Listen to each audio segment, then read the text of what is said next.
کی ہے ينفقون فی السراء. یہ مجھے بالکل ایسے لگتا ہے جیسے آج کے حالات کے لحاظ سے آج کل کرونا وائرس پھیلا ہوا ہے. ڈاکٹر بتاتے ہیں کہ وائرس کی علامتیں کیا ہیں. بعض دفعہ تو کوئی علامت ہوتی نہیں، لیکن ڈاکٹر بتاتے ہیں کہ جو اس وائرس سے متاثر ہوگا اس کی علامتیں کیا ہے. اس کو لو ٹیمپریچر ہوگا، اس کو کھانسی ہوگی، اس کا سانس پھولنا شروع ہوگا، تو فوراً ایسے لوگوں کو پولیس اٹھا کے آج کل لے جاتی ہے کہ بھائی اس کا یہ وائرس اس سے دوسرے کو نہ پھیل جائے. تو یاد رکھیے، اگر آپ میں جنت والی علامتیں پائی گئیں تو مرتے ہی آپ کو جنت کی پولیس اٹھا کے لے جائے گی، فوراً اٹھا کے لے جائے گی آپ کی روح کو کہ بھائی یہ تو جنت والی علامتیں تھیں، اس کو فوراً جنت کے باغات میں داخل کرو اور جنت کی نعمتوں میں اس کو داخل کرو.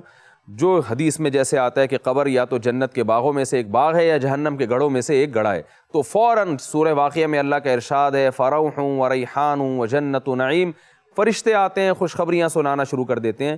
تو وہ علامتیں آپ میں اگر پائی جائیں گی تو پھر آپ کو جنت کی پولیس لے کر جائے گی، اور اگر وہ علامتیں آپ میں نہیں پائی گئیں تو ایسے ہی ہے جیسے کسی پیشنٹ میں علامت نہ ہو اور خام خام ہسپتال میں گھسنے کی وہ کوشش کر رہا ہو کہ یہ بیڈ میرے لیے خالی کروا دیں، میں نے یہاں لیٹنا ہے. ڈاکٹر بتائیں گے بھائی یہ اس بیڈ ان لوگوں کے لیے جن میں یہی علامتیں پائی جاتی ہیں. تو اللہ نے اہل جنت کی ایک علامت سورہ آل عمران میں جو بیان کی ہے وہ یہ بیان کی ہے الذین ينفقون فی السراء والضراء. یہ وہ لوگ ہیں جو خرچ کرتے رہتے ہیں، کرتے نہیں ہیں یا انہوں نے کیا نہیں ہے.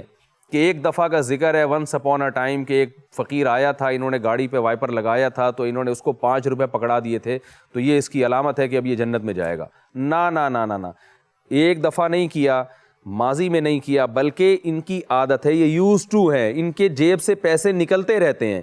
ينفقون فی السراء والضراء.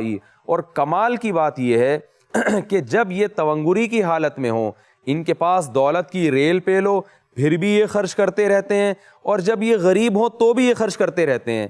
جیسے غریب آدمی بھوک کے وقت روٹی پہ پیسہ خرچ کرے گا چاہے اس کی آمدن زیادہ ہو یا کم ہو، کیونکہ اسے معلوم ہے کہ بھوک کو مٹائے بغیر میرا اس دنیا میں گزارا نہیں ہو سکتا، میں جو کما رہا ہوں تو مجھے روٹی پہ تو خرچ بہرحال کرنا ہے. آپ نے کسی غریب کو یہ نہیں دیکھا ہوگا کہ وہ روٹی نہیں خریدتا کہ میرے پاس پیسے کم ہیں. بھائی کم پیسے ہیں تو اب تمہیں اپنی بنیادی ضرورتیں پوری کرنی ہیں، اور بنیادی ضرورت میں انسان کی سب سے پہلی ضرورت وہ تو روٹی ہے، وہ تو پیٹ ہے. تو خوراک پہ سب سے پہلے غریب انسان خرچ کرتا ہے.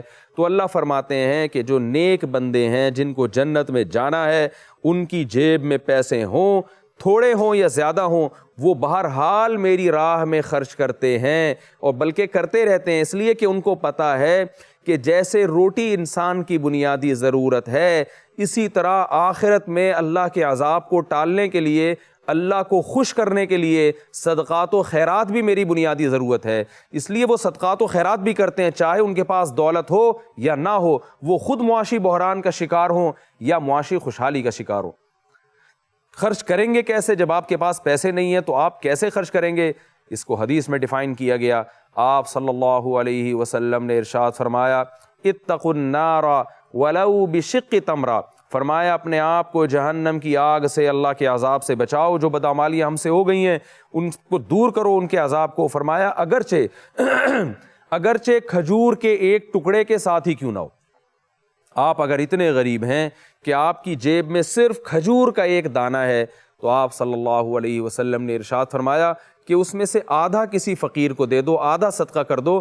یہ صدقہ بھی قیامت کے دن اللہ کے غضب کو دور کرنے کا انشاءاللہ ذریعہ بن جائے گا.